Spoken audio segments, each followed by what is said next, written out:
This week on Women Who Rise, I'm joined by Cathleen Barela, founder of Barela Real Estate Group, real estate CEO, and a woman who has built her business on strategy, service, and steady leadership. With more than 2 decades in the industry, Kathleen brings a powerful perspective on what it really takes to grow with intention, lead through change, and create lasting wealth through real estate. In this conversation, we explore the mindset behind visibility, responsibility, peace, and purpose, and how to build something successful without losing yourself in the process. If you're ready for a conversation that feels both grounded and expansive, you will not want to miss this episode.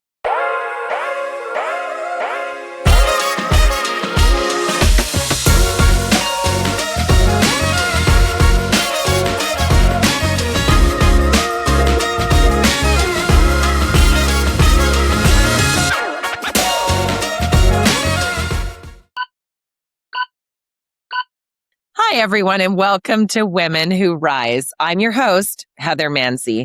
Today, I'm joined by Cathleen Barela, founder and managing director of Barela Real Estate Group and a respected real estate leader serving coastal Georgia through eXp Realty.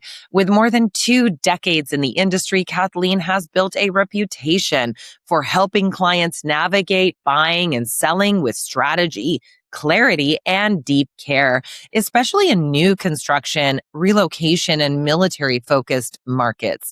She's known for creating a real estate experience that feels both highly professional and genuinely supportive, while also leading a growing team rooted in service and consistency. Kathleen's perspective on growth, visibility, wealth building, and intentional leadership makes this such a meaningful conversation. And I'm so honored to welcome her to the show today. Kathleen, thanks for being here. Oh, I'm so excited. Thank you. I appreciate that very much. Absolutely. So I want to kind of jump right in. We love here on Women Who Rise to talk about the beginning. So when you think back to the earliest version of yourself in this business, what first taught you that real estate was never just about selling homes for you, but about helping people protect one of their most valuable assets with wisdom and strategy? Yeah, that's an excellent question. So I kind of was thrown on the deep end as far as real estate's concerned. So the way that let me back up. I never really processed getting my real estate license. I never had any interest in that. I was working at a Albuquerque auto auction, and I was the negotiator between the banks and the car dealers. So I understood negotiation. I understood fast pace. I understood follow up. And I got a call from my brother one day, and he said, "Hey, this was back in 2002. I want to start flipping houses. I'm getting in on that game, and I can't get an agent to answer their effing phone." And he was really passionate about it. Like, this is an opportunity for you because no one is showing up for me. Get your license and let's start building something. So that's how the opportunity was introduced. I didn't even hesitate. I jumped right in, got my license. This was back when you had to go in person, and started the next class, passed my test, and really focused on helping. He was a firefighter, so he introduced me to all his firefighter buddies that also wanted to do the same thing. And I did business with my brother initially and all of his brothers through the fire department. So when you're doing business with literally your community, your people that have seen you and known you since you were 12, 13, 14 years old, if not your whole life, you don't know to treat any client any different, because once they're in your world, once they're in my world, they're my people, and I do my best to guide them and to lead them. So that's how it all started. And I just was thrown into it. And the standard was, these are your family, these are your friends. Clients become family and friends. And this is the way that we've always operated. I love that so much. Yeah, absolutely perfect. And, here's the thing. I love that you called them my people, and I think I made Mhm, a note of like VIP service because it's, mhm, I've said to my team before, why is not everyone a VIP?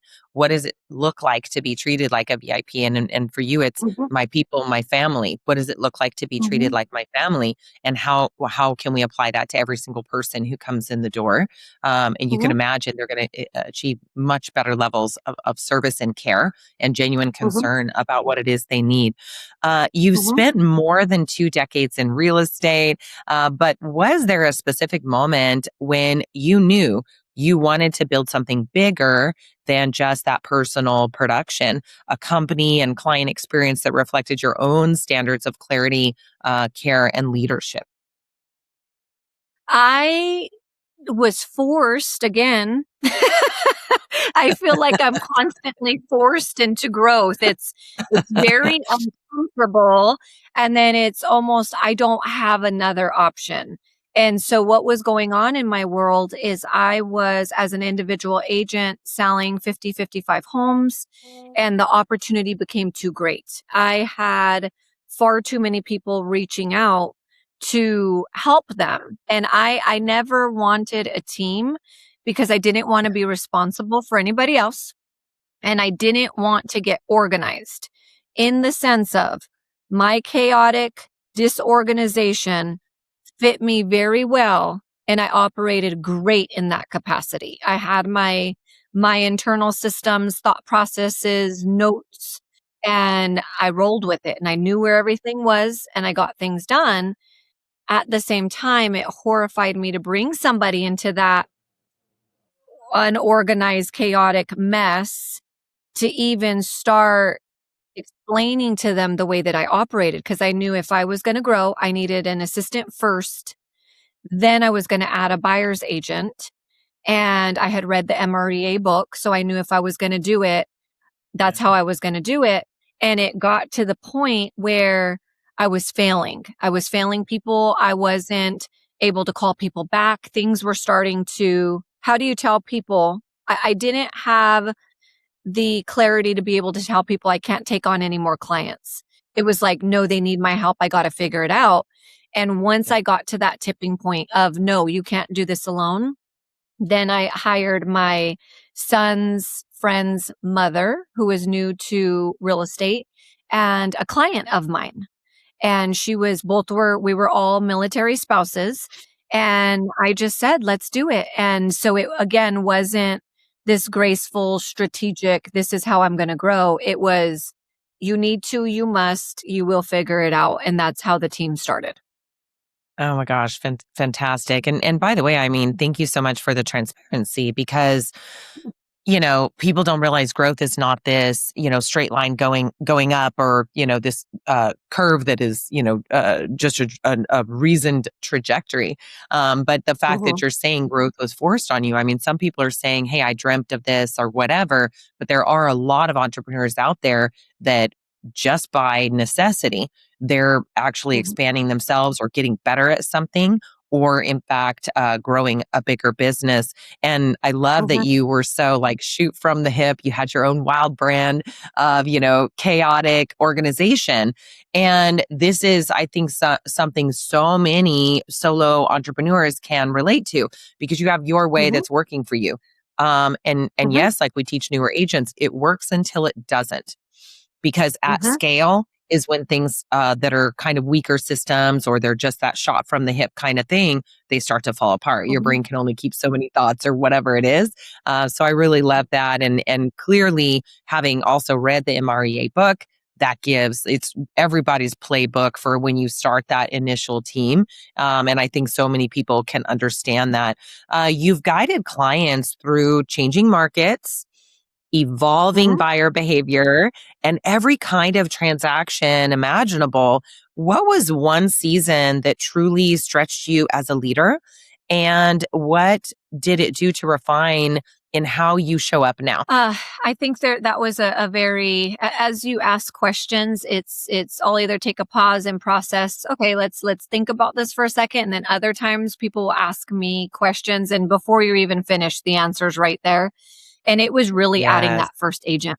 It was really adding that first agent because I had this thought process, not selfishly or not thinking that I knew everything, but I'm going to trust some other person that I barely know to actually take care of the people the way that I do. And it's almost like, your children. Nobody can be Oh a yeah. better mother than you for the most part, because nobody, in my opinion, loves their children like a mother loves their children, right? We may make some mistakes, but on the flip side of it, it's like, that's my child. I will give them my life.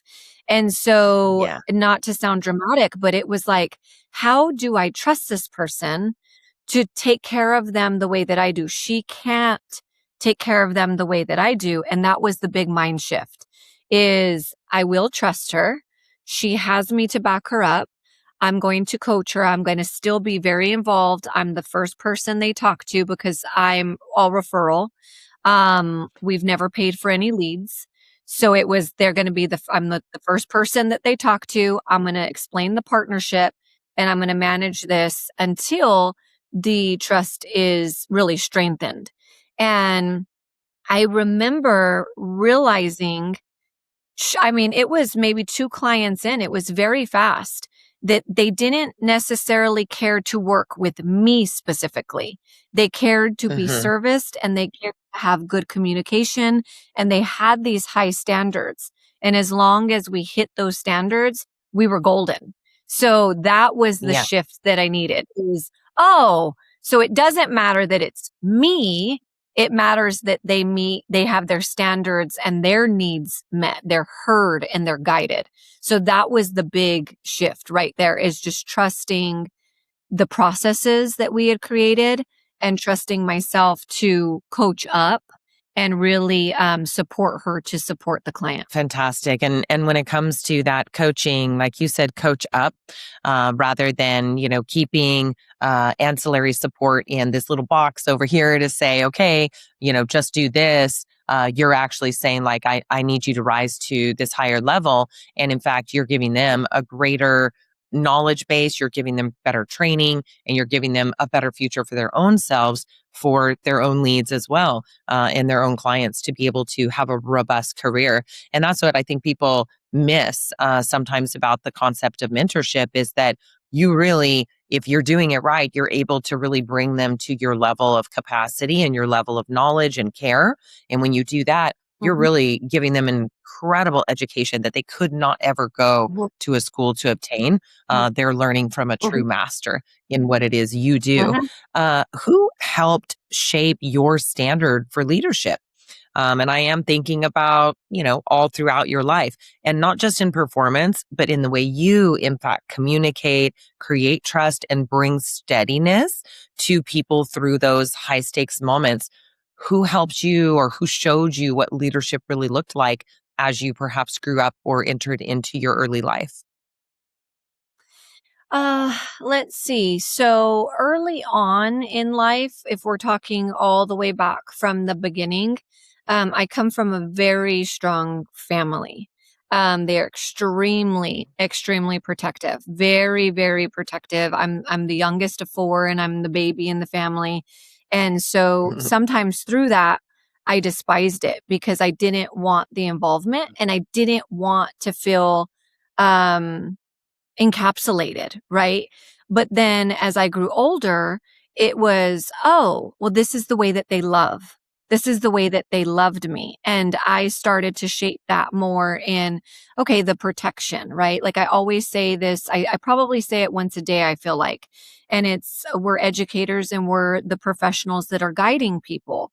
And in that, my worst fear is that a client says, had I known ABC, I would have made a different choice.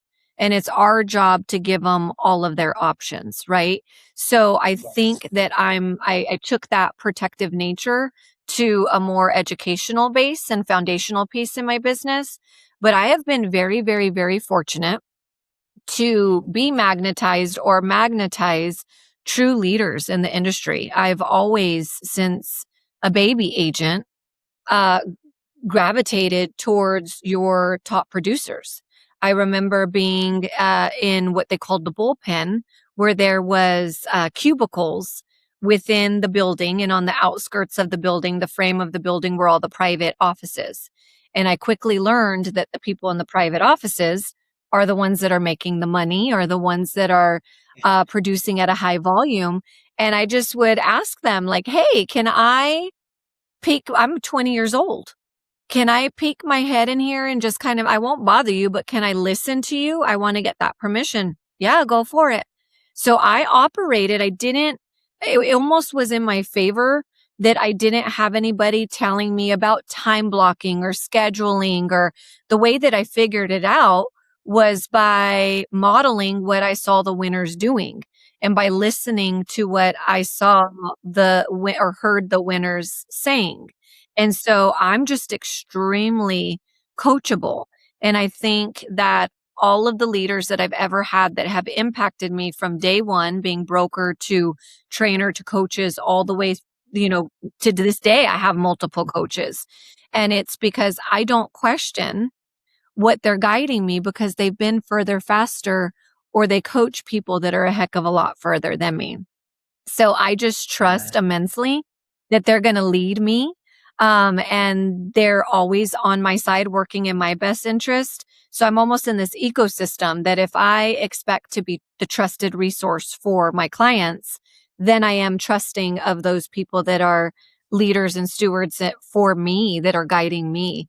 And it's just been this really healthy environment where leaders find me and I find leaders. So there's not one to name. I can give you a list of coaches and people that I have worked with that I just grab a little bit of something from them. And I know what I give them as a gift is that I listen and I'm present when they're teaching me.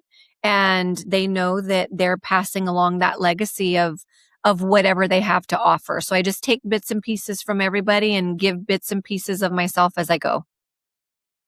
Fantastic. And, I made a couple notes here. I mean, it's not questioning the leadership that you go out and seek and hire, and understanding, trusting them immensely, as you so well said, just being extremely coachable, and understanding that you've got to come with a student heart. You've got to come with someone who, if you want to go to another level, you've got to understand that you're at this level now, and be willing to, like you say, have humility. And this is, I think, so consistent when we see leaders on our show. They are not done. And I call it like being ultimately, forever editable, that we know that we can keep leveling, keep rising. But if we ever lock down into that ego, we're going to be, in fact, stagnant, and not able to properly take advantage of the people around us. Fantastic. Mhm. You've said that people often avoid repetition, visibility, and responsibility. What habits or mindset disciplines helped you become the kind of woman who could be fully seen, fully accountable, and still keep expanding and be able to have that repetition if needed? Yeah, this is the golden question, because I always come from a place of curiosity, and I always am reflecting on how I can get better. And I'll be the first to admit that in a lot of aspects in my life, I have played so small. So I have a big personality. And when I'm one on one and I'm in small groups, you see it, you feel it, you know when I'm there, right? I'm the woman that walks in the room and you can feel it. And I don't say that from an egotistical part. I say that from like a powerful stance. And that is just my presence, right?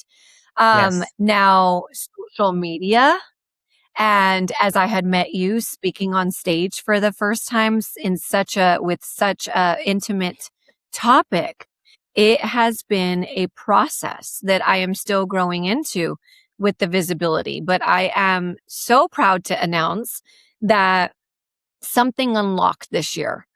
Opportunities have just poured in where it's like, okay, if I know that hearing people's stories and hearing people's experiences in life unlock me a little bit each time, and hearing the same story, let's say somebody like John Chet Black, his message never changes. A lot of the greats, their message never changed. Tony Robbins, his message never changes. And it's because those are the foundational fundamental pieces. And the more I hear it, it's kind of like you have to say it 1,000 times before you say it once, right? It just is Yes. the repetition. So it's not only Yes. for us to along the baton to our agents, but to always be recognizing for ourselves that we can always get better.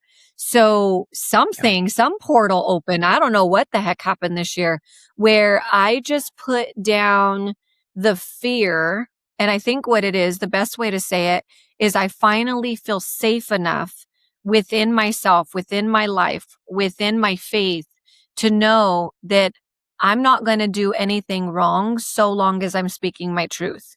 And there isn't anything to fear. And me showing up Yeah.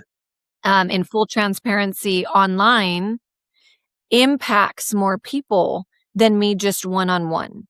And I'm recognizing that. And the more I dig in that treasure chest of mess that has created the woman that I am and put it on full Yeah. display, the more opportunities are showing up. The more people are calling saying, all right. And it's almost like the arrival of this version of me to be reintroduced to the world. So it's not like I ever had that. It's that I'm creating that as I go and just recognizing it's so important for us to show who we truly are so that people feel safe enough to show who they truly are. Absolutely. And, I just want to applaud you for coming, through and having this, really incredible growth. And what a ride you're on, I got to see you speak in front of 1,100 people in Cabo. It was extraordinary. You lit up the stage. I remember approaching you right after and just saying, that was amazing. And it is like you say, your ability to authentically explain and talk about your story is what has, allows other people to perhaps see themselves in you. It's why we have this podcast, because I may not be the vessel of knowledge for someone.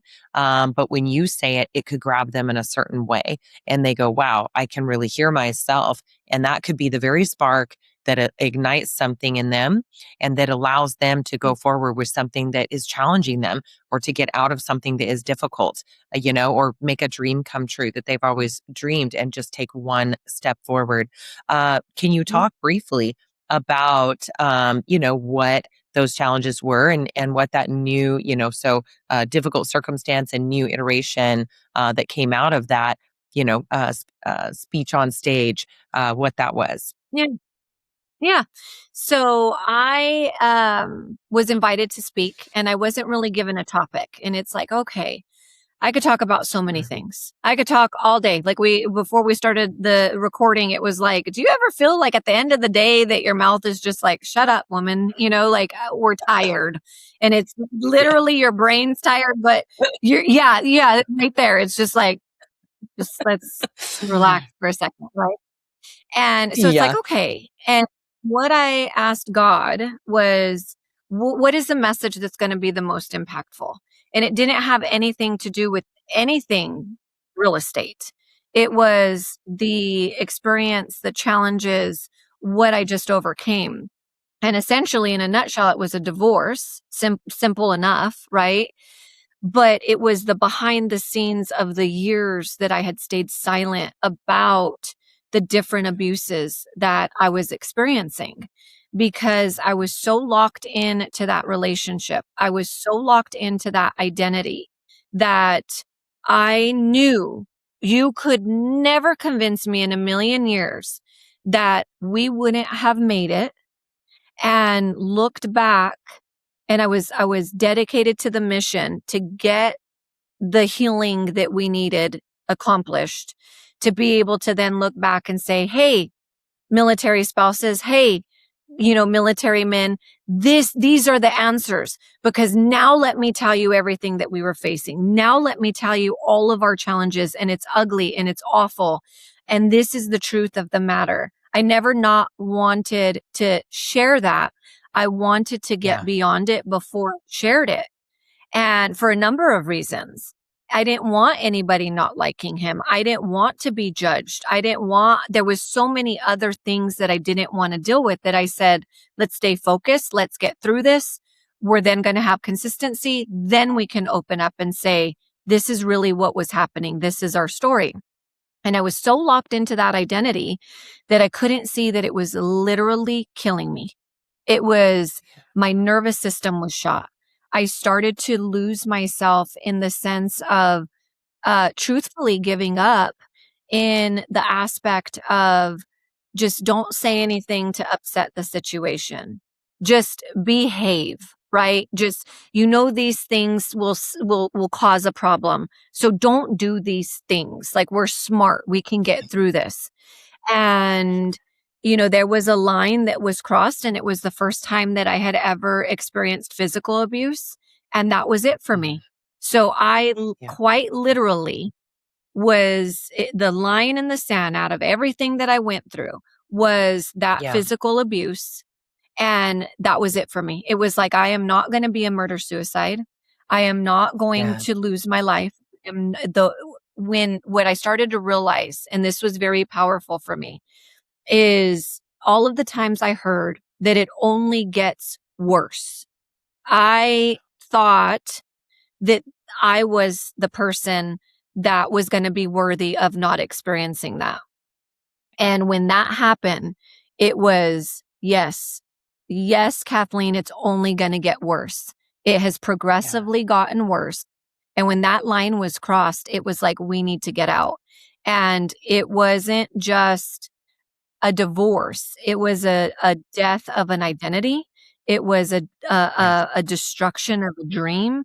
It was an annihilation of who I was as a woman and what I stood for. And that was extremely challenging. And I had healers and therapists and specialists because I knew and I know that the power is in our mind. The power is in our perception, Yes. our identity, what we're telling ourselves, what we believe. And in that, it's like, I have to protect me and I'm going to get through it.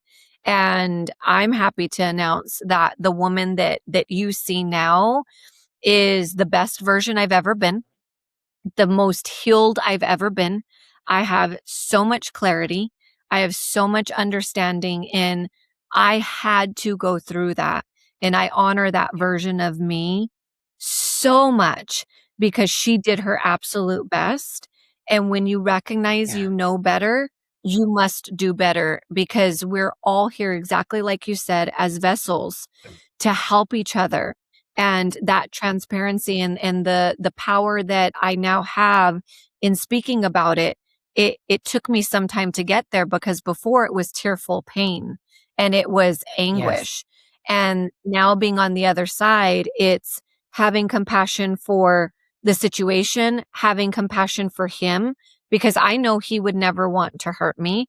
I believe Yes. he loved me the best that he could, but I also recognize that wasn't good for me and I needed to let it go. So it's playing through a lot of that. So in a nutshell, it's in your identity, you have awareness of the actual reality. And then you make a choice and a decision. And outside of that, you then get to create. And I'm excited about now creating from that place, not survival, not trying to fit into a box that I was not intended to live in. Absolutely. And, it's just your bravery and, grace and being willing to share this out as I heard you do and share again today with others is that we do understand these statistics exist. And it is a thing among military families. It is a thing among different types of industries. And it is a thing in general among women that you can be with an abusive spouse. You can be in even an abusive relationship with parents or a friend or whatever. And eventually, like you said, and I think so well, and I've experienced, some difficult relationships in my 20s I had to escape from. And it's saying it so well, the fact that, you may still have compassion for that person, but ultimately, is being there good for you? Is it healthy for you? Is it even sustainable? And it came to a point that it was not. And I also, it's just, I think, so, so good to hear and so healing to hear. I think for Mhm. our audience as well, that the other person that you established a really big amount of compassion for was yourself, that version of you. Because what we Mhm. can do is say, oh, gee, I shouldn't have been like that. Or, oh, gee, I should have done something different. Or if only. Mhm. And it's understanding you can evolve and you can still thank and appreciate and have Mhm. genuine compassion for that person that came before and just recognize that you can love them and that you were not wrong in the moment, that you in fact were someone who was not yet at the place you are today. That of Mhm. evolution had not occurred. Yeah, I think, like you said, so many humans do the best that they can with what they have available to them in that moment, and that's just such an incredible and I think healing acknowledgement, and also amazing that, by the way, maybe your career or your success or whatever you've done or had done up until that Mhm. point allowed you to be able to get healing and therapists and like get the things you needed Yes, to be able to genuinely care yes, for yourself. You were yes. able to access, resources. And, it's funny to tie back to this, but financial success allows for resources that could not have been available if that financial success is not there in some measure. And I know that there are free resources for a lot of people out there as well. But the fact that you were able, in your own wisdom and in your own hard work and success, to be the person who could be the architect of your own healing because you were, this amazing producer and could afford to do that and could afford to get those resources and figure it out. I think is just another tip of the hat to the woman that you are and the strength Mhm. that you hold. And it's just extraordinary.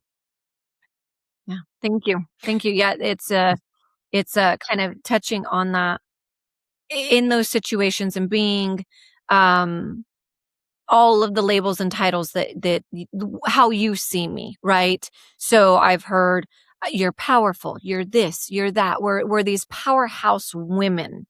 And how would Yeah. that ever happen to you? And why did you stay so long? And wow, and Yeah.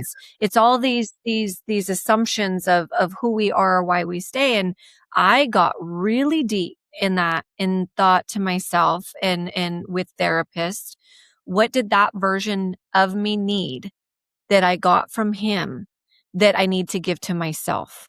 And I think that was a Yeah. big thing that I had realized is I always need to give me what I need, and then people in our world are supplement. But we don't need to be codependent. We don't need to need something from anyone else, because if we love ourselves truly and we don't have shame for anything that we've gone through, that's where you get the healing. That's where you're able to really dive in and find the joy and the freedom. And I'll also say this, if I didn't work my tail off and have the resources that I have, I wouldn't have had the support, the opportunities, the ability to hire certain people, the ability to travel pretty much Yeah. around the world last year to find myself again. Do I even want to be Yeah. in real estate anymore? What do I want Yeah. out of life? What am I doing? How am I? And I've always thought to myself, making a positive impact in this world. What does that look like? And that hard work gave me the resources that I needed in order to take the time out, in order to travel, in order to hire the professionals, in order to buy my freedom. And so it Yeah. all weaves together perfectly. And there's no beginning or end. There's no arriving. There's only evolving. Yeah. Yes, I love that. And yeah, it's just Mhm. it's a privilege, to be able to talk with you and to be able to have you share your story because there this job and any I think job or industry, if you're able to work hard enough, if you're able to figure out how to rise, you can actually take care of yourself better. You can break away from situations that are hard once you're ready to do that, and you can provide things for yourself that I think, in the past, many women didn't have, decades ago.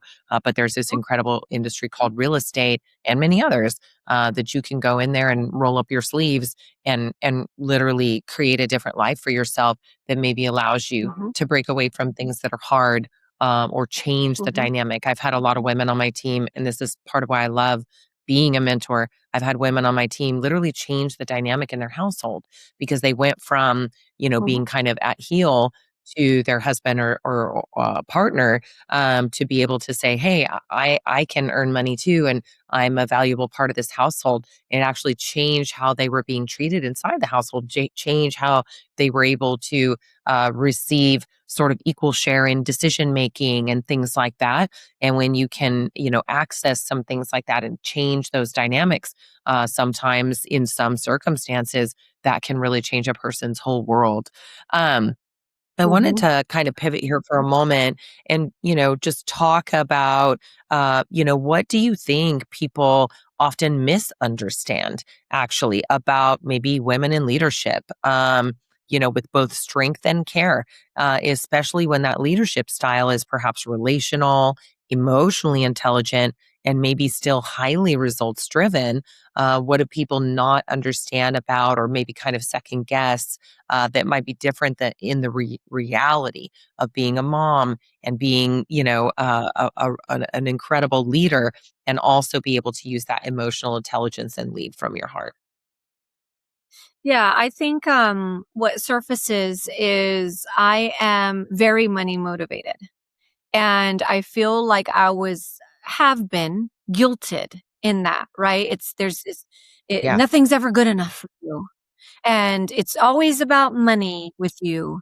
And, you get titled and you get these phrases thrown at you. And the misunderstanding is, yes, that's true.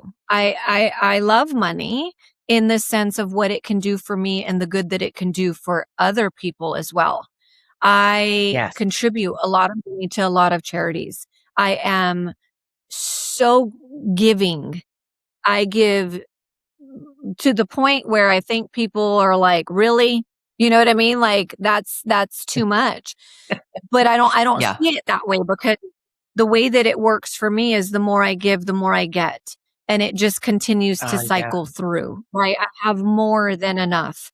And I am given these gifts and entrusted to be able to energetically attract opportunities and money to be able to circulate it and put it back out there, right? And so I think being money motivated gets a bad rap and people are misunderstood in that because that's all they Yeah. see. And Yeah. then, as a powerful woman and a woman that's in leadership, we have to process things emotionally with our emotional intelligence, but at the same level, we have to process it for what's good for the whole of the business. We're in a Yes. for-profit business, and we Yeah. can't make decisions based off of our friends. We can respect our friends and our friendships and our family and everything else, but sometimes we have to make hard calls because that's what's required of you to be a strong leader and to hold a standard and hold people Yes. accountable. So, I mean, I've collapsed on the floor crying by myself because I've had to make really hard decisions and they broke my heart, but it was the right decision for the whole, for the Yes. business, for the team, for everybody. And I Yeah. think that we carry ourselves so well that people start to look at us like we don't have feelings. We, Right. only this agenda. When I say I'm strategic, that means I'm Yes. smart. And take Yes, advantage of opportunities. It's not I take advantage, it's I take advantage of opportunities, right? I walk yes, through the door when it's open. And I think it's more judgment of other people to us than it is what we think. And what I've started to process is I never need to defend myself. I will never defend myself. exactly. If you believe that about me, that says more about you than it does about me every single day. And I'm going to keep on moving. And the best revenge in anything is success. So I Yes. recognize as long as I stay focused, what I focus on is going to expand. And that's the version of me that's leading right now. I love that so much. Yeah. And by the way, I mean, talk about a wisdom bomb at the end there. I never have to defend myself. And no, people do not. The best revenge is success. And just that what Mhm, you focus on expands. You're moving forward. mhm, And other people may be static, they may be back, they may be using comparison. But again, that's their world. You're living in yours. And as you pointed out, a leader can sometimes be thought to be heartless or whatever that is. But in fact, you are a leader with your whole heart. And it does not excuse you from having to make profit led decisions or, like you say, the right decisions for an organization. And whether that's changing or mhm, allocating people or allocating resources, there is a wider job there. And it makes you wonder, are men being given that same comparison? Or is it something we go, gosh, you're a woman, maybe you should, do this in a more heartful way. But in fact, mhm. you're heartful in every decision, even the ones that are hard, and you feel it Yeah, really strongly. And that makes you, yeah. by the way, it's such a massive value add to the total balance of who you are as a leader, is that you can, in fact, use your heart and feel everything that's going on and be able to intuit, the impact of whatever it is you do and whatever decisions you have to make, good, bad, or ugly. But at the same time, Mhm, be able to trust and just know that, in fact, the facts support this other decision. If you were mhm. teaching someone how to create real momentum for, both business and life, what would be maybe your three non negotiables around visibility, responsibility, and long term wealth building? Yeah, so I'll simplify that in the aspect of just fundamentally, I think the way you do anything is the way you do everything. So don't Yeah. cut corners in small tasks. Do it right. It's that repetition, it's building that muscle. If I do everything to the best of my ability, I do everything to the best of my ability, right? And I think it's do the next right thing. We overcomplicate, and I had a conversation earlier this week. We overcomplicate everything. We overcomplicate everything, and it's so simple. It's follow your calendar.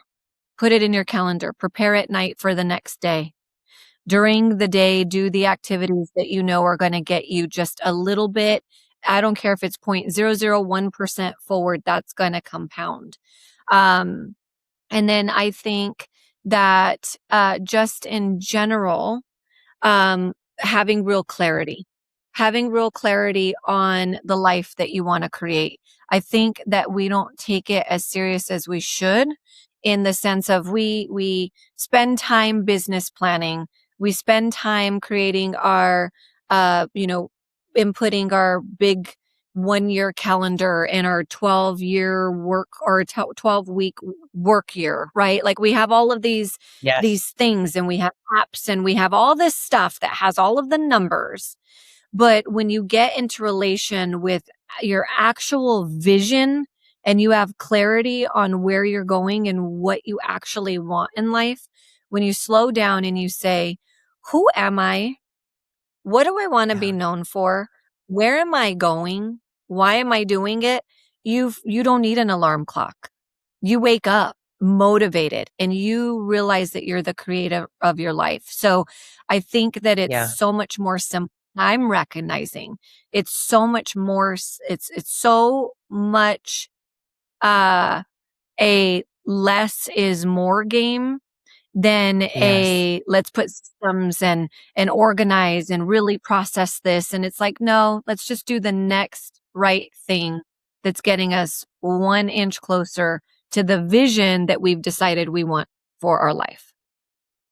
I love that. Absolutely. So good. So Mhm. clear. And people just, can pick up so much from someone who, like you said, has been there. You've been able to successfully navigate 2 decades in real estate. This is an extraordinary truth. The next right decision. And by the way, keep things simple and understand that, there are these basic commitments. Prepare the night before. We Mhm. say it, Yeah. but who's really doing it?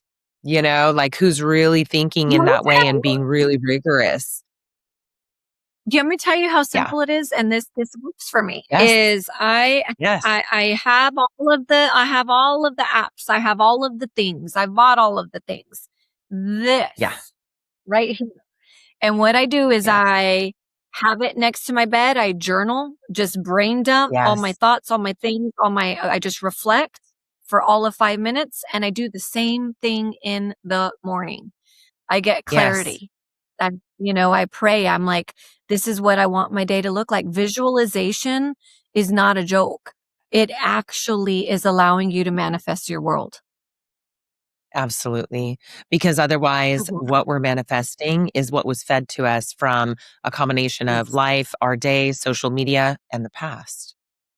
And maybe just whatever's happening in the brain. And so that's very kind of pre-ordered and perhaps chaotic. And here you're saying like you are need to put some regularity and thought to it and just give your own brain the chance to show you what you want and to direct it, by the way, program Mhm. that mind. I've said our mind is a little bit like AI. If, garbage in, garbage out, you've got to give it the right Mm, prompt. And I absolutely love that. And I will say a lot of the women, Spring Benson, Tina Call, whatever that I've mm, had on the show, this is very consistent. They are giving themselves some time in the morning to actually just think and process. And they'll be able to solve mm, problems and they'll be able to launch their day successfully and they'll be able to, maybe do some long-term planning or just redirect their energy.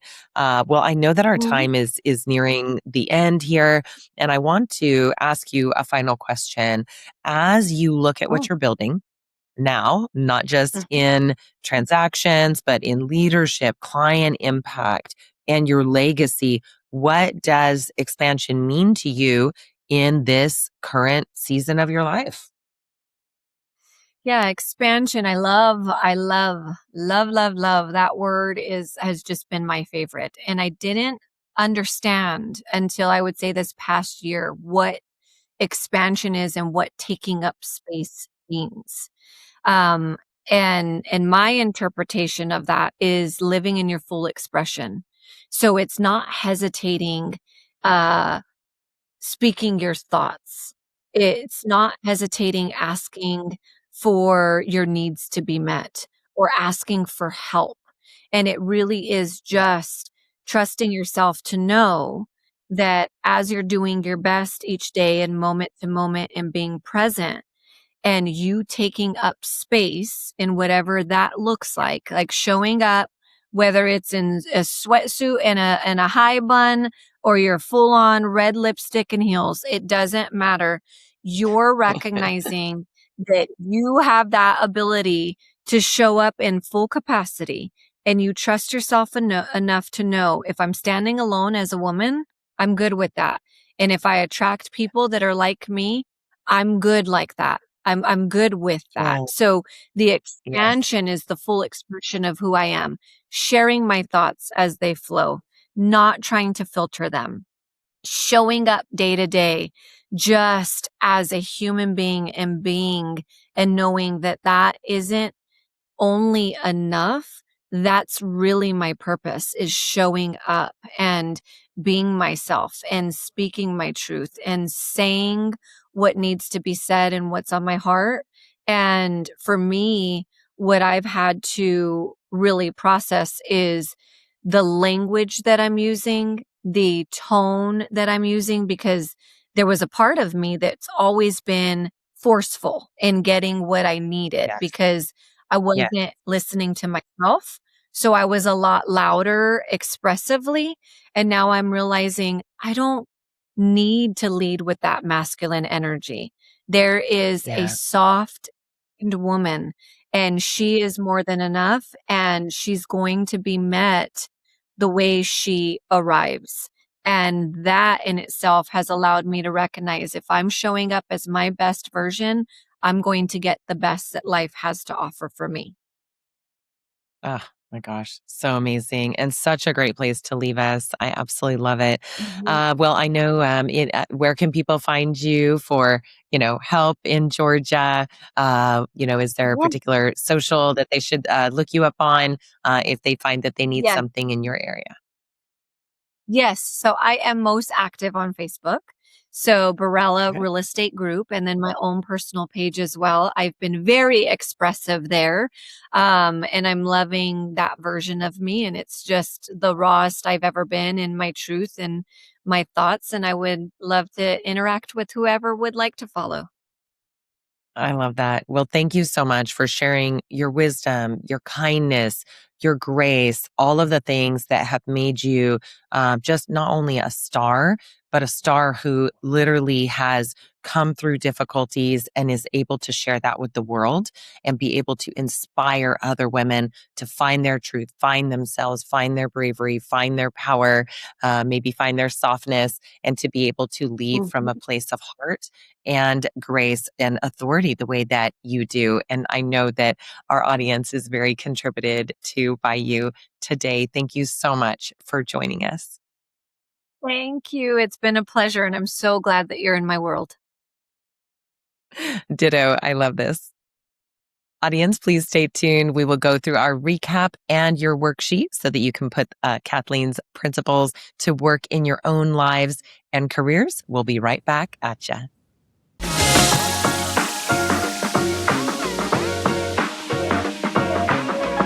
Well, folks, that's it for today's podcast. Thank you so much for joining us on Women Who Rise, the success podcast for ambitious women.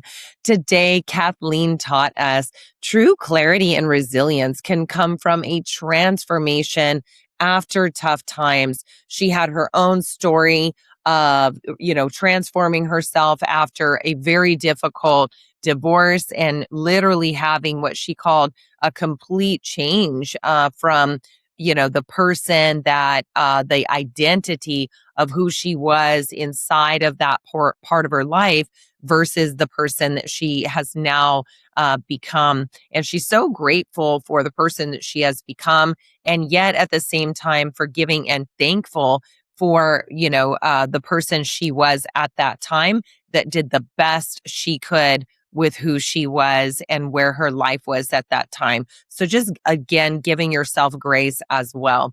And then second, she talked about, organization. For her, organization came when it was forced.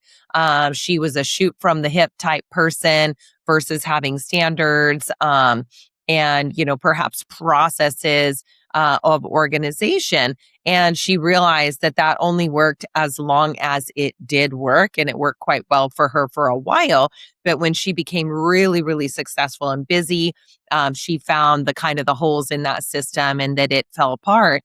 And she realized not only did she need to get some additional help for herself, but she also needed to learn the art of delegation. And by doing so, it forced her to create systems and to kind of formalize some of the processes and things that she did throughout her career that would then allow other people in her organization to help her serve at a high level while getting the help she needed. Next, she talked about doing the next right thing and being really clear about what you want in life and just understanding that until you get clarity about those things, it's going to be hard to, bring yourself forward through difficult times. And then again, don't make it complicated. She said, keep it simple. We overcomplicate everything. And she talked about, look, just many times, all you need to know is the next right thing, the next right choice, the next right decision. And then after that, you'll know the next one, and you'll know the next one, and the next one will be revealed to you. And then finally, she talked about being focused for success.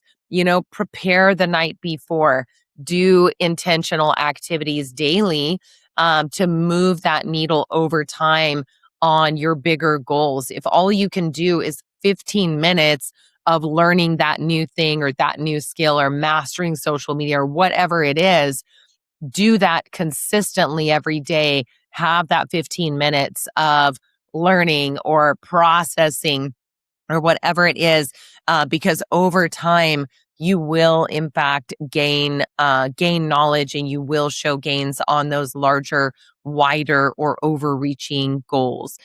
So thank you so much for your time today. Please visit our website to find our episode guide and worksheet that will help you use these tips to take action in your own life. Please like and subscribe and join us everywhere podcasts are streamed.